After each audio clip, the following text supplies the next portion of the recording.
भगवान किसकी लाज नहीं बचाता, मुझे ये बताइए। संसार में ऐसा कौन है जिसने भगवान को, अरे जीव की छोड़ दो, मैं आपको पशु की कथा सुनाती हूँ, जिनको हम पशु कहते हैं, मैं आपको वो घटना सुनाती हूँ और कोई बनी हुई लिखी हुई कहानी नहीं बताऊंगी, आपको अयोध्या की सच्ची घटना सुनाती हूँ। ये हमारे अयोध्या की सत्य घटना है, किसी मनुष्य की नहीं है, किसी बहुत बड़े भक्त की नहीं है, किसी संत की नहीं है, तो किसकी है ये कथा? अयोध्या के एक साधारण से घोड़ी की कथा है, एक अश्व। अयोध्या में जो श्री कनक भवन है, मैंने पहले भी आप सभी से चर्चा की है, श्री कनक बिहारी सरकार का जो मंदिर है, वहाँ की सारी व्यवस्था टीकमगढ़ राज्य के राजा संभालते थे। कई साल पहले की बात है ये। अभी ये वहां पर रहते थे। हुआ क्या था, टीकमगढ़ से एक घोड़ी भेजी गई थी अयोध्या के लिए। जैसे आपके यहाँ ये सरकार विराजमान है, ये सरकार की चल मूर्ति है। शोभा यात्रा में, कलश यात्रा में ये मूर्ति मंदिर से बाहर निकाली जाती है, पर एक अचल मूर्ति भी विराजमान है चार भुजानाथ में। ठीक उसी प्रकार कनक भवन में 3 विग्रह ठाकुर जी के विराजमान हैं। एक चल मूर्ति है, एक अचल मूर्ति है और एक और छोटे लघु रूप में है। निवेदन करूं आप सभी से, ठाकुर जी की जो चल मूर्ति है, जब भी उसकी शोभा यात्रा निकालनी हो, इसके लिए वो जो घोड़ी भेजी गई थी टीकमगढ़ से, जब भी सरकार को अयोध्या में भ्रमण कराया जाता था तो उस घोड़ी के ऊपर ही रथ तैयार करके उसी पर विराजमान करा के सरकार की शोभा यात्रा निकलती। और ये घोड़ी भी मानो किसी जन्म की बहुत बड़ी भक्ता थी। निवेदन करूं, गौर से श्रवण में लाइए, बहुत बड़ी भक्ता थी। कनक भवन में जब आरती हो, सर झुकाकर बैठी रहे, जब संत गुजरे सर झुका ले। संतों ने इस घोड़ी का नाम ही श्यामाजू रख दिया। हर कोई उन्हें श्यामाजू ही कहकर बुलाता था। और जब सरकार की शोभा यात्रा निकले, श्यामाजू मस्ती से अपने पीठ पर कनक बिहारी सरकार को बिठाकर पूरी अयोध्या घुमाती थी। अब हुआ कैसा, समय बीता, श्यामाजू वृद्ध हो गई हैं। श्यामाजू वृद्ध हो गई हैं तो जो कनक भवन का कार्यभार संभालते थे, जो उस समय मैनेजर थे कनक भवन ट्रस्ट के, उन्होंने कहा कि अब ये वृद्ध हो चुकी हैं तो क्या किया जाए।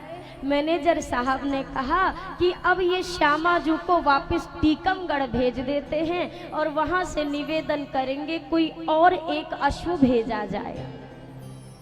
श्यामाजू बड़ी भक्ता थी। उस समय कोई ऐसी तो विशेष सुविधा गाड़ी की थी नहीं कि बिठाया और भेज दिया, ट्रेन ही एकमात्र मार्ग था। क्या किया गया, जाकर स्टेशन मास्टर से बात हुई, एक डब्बे के लिए बात हो गई, बुकिंग हो गई, पैसा दे दिया गया। स्टेशन मास्टर ने कहा 3 दिन के बाद ये वाली ट्रेन झांसी जाएगी, तो इसी डिब्बे में श्यामाजू को बिठा देना और ये ट्रेन झांसी उतारेगी, वहां से टीकमगढ़ के महाराज आगे ले जाएंगे व्यवस्था करके अपने। अब श्री श्यामाजू को पता नहीं कहां से 3 दिन पहले खबर लग गई कि 3 दिन बाद मुझे यहां से भेज दिया जाएगा। 3 दिवस पहले ही त्यागा दाना पानी चारा, बहती थी आंखों से केवल अविरल अश्रुधारा। 3 दिन पहले ही श्यामाजू ने खाना पीना सब छोड़ दिया। ना दाना खाती हैं, न चारा लेती हैं, न पानी देने पर पानी पीती हैं। लगातार श्यामाजू ने रोना शुरू किया, आंखों से केवल आंसू बह रहे हैं।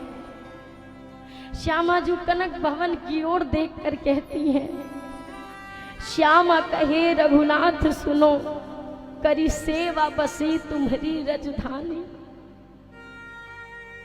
हे रघुनाथ जी, आपकी सेवा करी, आपका धाम मिला, लेकिन वृद्धावस्था हो गई है मेरी। वृद्ध भई एहिते सबने मेरो अवध छुड़ाए की मन ठानी।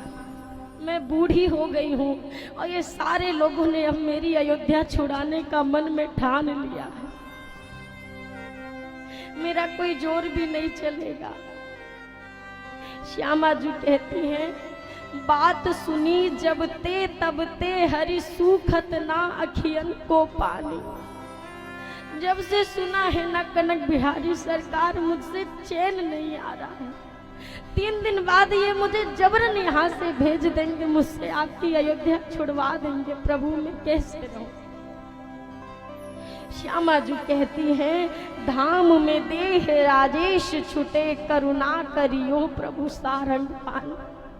हे सरकार, मैं वृद्ध हो गई हूँ, जानती हूँ अब आपके सेवा के लायक नहीं हूँ, पर हे कृपा निधि, इतना तो मेरे लिए कर सकते हो ना कि अगर जीवन अयोध्या में बीता है तो मौत भी मुझे अयोध्या की दे दो। मेरी देह, मेरे प्राण इस अवध धाम में निकले, बस इतनी कृपा कर दो सरकार।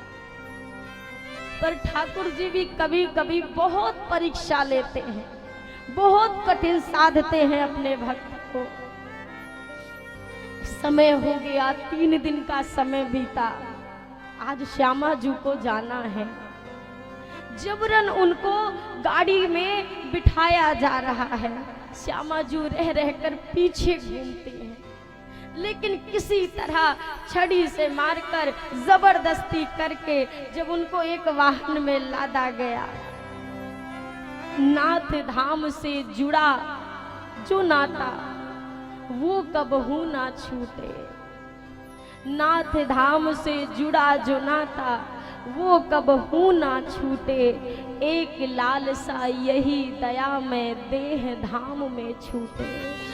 बस एक लालसा है प्रभु, मेरा शरीर इस अयोध्या में छूट जाए। पर सरकार की तरफ से अभी कोई भी उत्तर नहीं मिल रहा श्यामा जी को। जबरन ले जाने लगे। अब 3 दिन से खाया पिया नहीं है, श्यामा जी का शरीर कमजोर हो गया है, तन में इतनी सामर्थ्य नहीं कि अपने बल पर वो रुक जाए। मन से भई उदास अति, तन से भई कमजोर, और आंसुआ भर भर देखती कनक भवन की ओर। जब ले जाने लगे जबरदस्ती, अब आंखों में आंसू भर भर के बार बार श्यामा जी मुड़ मुड़ कर कनक भवन सरकार को देखती, प्रभु कुछ तो कृपा करो, कुछ तो चमत्कार करो, मैं अयोध्या से नहीं जाना चाहती हूँ। पर सभी ने जबरदस्ती की और उनको लाकर रेल के एक डिब्बे में चारा डाल करके डाल दिया गया, बिठा दिया गया। सुबह के समय में बिठाया गया। शाम को वह डब्बा ट्रेन से जोड़ा जाना था, जो ट्रेन झांसी जाने वाली थी।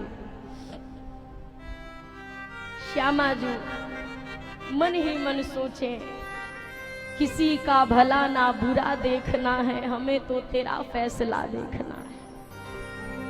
क्या किसी को कहूंगी? अब श्यामा जी डब्बे के अंदर है और इधर हुआ क्या, ट्रेन आई, ट्रेन चली गई। जिस डिब्बे में श्यामा जी हैं, उसी डिब्बे के भीतर श्यामा जी ने देह त्याग दिया। प्राण निकल गए, प्राण निकल गए, प्राण छूट गया। कनक बिहारी सरकार से जो प्रार्थना की वो प्रार्थना पूरी हुई और प्रभु का चमत्कार। ट्रेन तो चली गई पर श्यामा जी का वो डिब्बा उस ट्रेन से जोड़ा ही नहीं गया, जुड़ा ही नहीं। जब ट्रेन चली गई, स्टेशन मास्टर ने कहा ये डब्बा क्यों नहीं जोड़ा गया?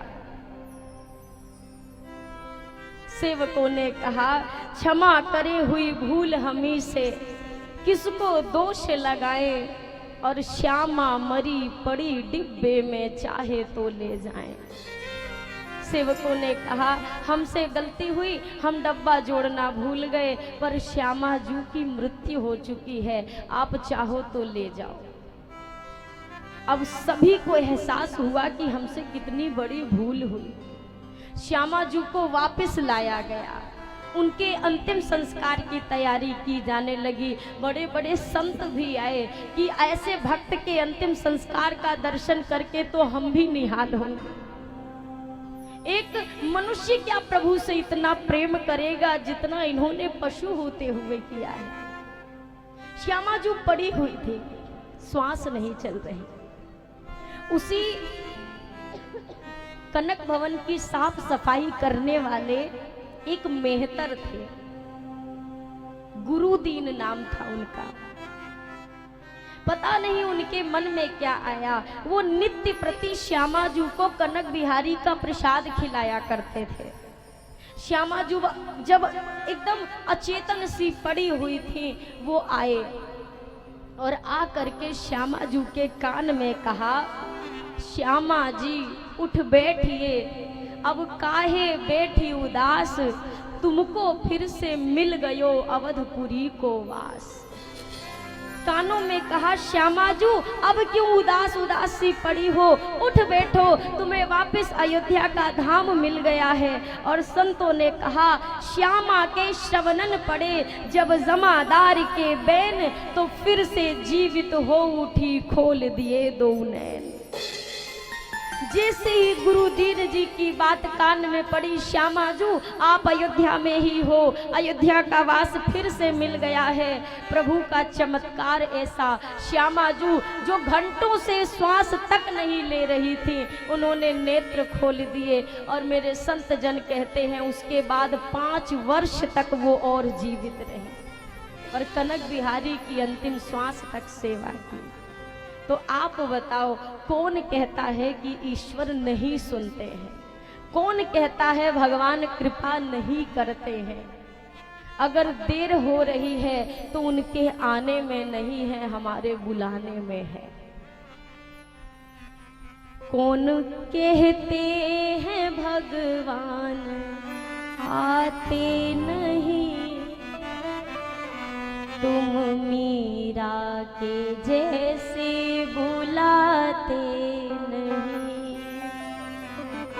कौन कहते हैं भगवान आते नहीं, कौन कहते हैं भगवान आते नहीं, तुम मीरा के जैसे बुलाते नहीं, तुम मीरा के जैसे बुलाते नहीं। कौन कहते हैं भगवान खाते नहीं, कौन कहते हैं भगवान खाते नहीं, कौन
रुलाते नहीं, बेर शबरी के जैसे खिलाते नहीं। भैया भरत चित्रकूट पहुंचे हैं। चित्रकूट के उस स्थान पर भैया भरत है, ये सामक्ष राघव जी बैठे हैं, लक्ष्मण जी से कोई चर्चा हो रही है।